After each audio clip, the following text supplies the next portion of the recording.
साम्राज्य, सामान्यांचा असामान्य आवाज। पैसे कमावण्यासाठी लोक काय करतील याचा नेम नाही। काही लोक चांगल्या मार्गाने पैसा कमवतात, तर काही झटपट पैसा कमावण्याच्या नादात नको ते करून बसतात। असे झटपट पैसा कमावणारे नोएडातील एक कपल, नवरा बायको, ज्यांनी शेकडो तरुणींचे अश्लील व्हिडिओ घरात शूट केले आणि ते फॉरेनमध्ये व्हायरल झाले। नोएडातील हे प्रकरण ईडीने एका घरावर छापा टाकला। जेव्हा ते दृश्य पाहिले ते पाहून सगळे हादरले। या घरात नवरा बायको राहत होते। त्यांच्या घरात शेकडो तरुणी होत्या।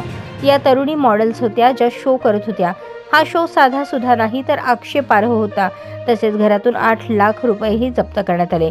नवरा बायकोने मिळून सबडीजी व्हेंचर्स प्रायव्हेट लिमिटेड या नावाची कंपनी बनवली। कंपनी जाहिरात, मार्केटिंग, रिसर्च आणि ओपिनियन पोलशी संबंधित असल्याचे सांगितले जात होते। फेमा नियमांचे उल्लंघन केल्याचा संशय होता म्हणून ईडीने धाड टाकली, तेव्हा सत्य समोर आले।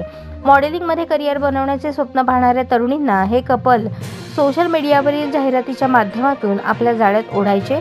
जाहिरात पाहून तरुणी त्यांच्यापर्यंत पोहोचायच्या, त्यांना पैशांचा आमिष देऊन अश्लील व्हिडिओच्या धंद्यात ढकलले जायचे। त्यांनी 500 तरुणी हायर केल्या अशी माहिती आहे।